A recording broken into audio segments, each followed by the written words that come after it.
Pwede ako mag-explain. Sige, sige.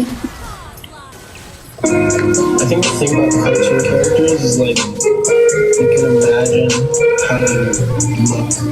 Like you can just choose how to look. Does she look like Mussolini?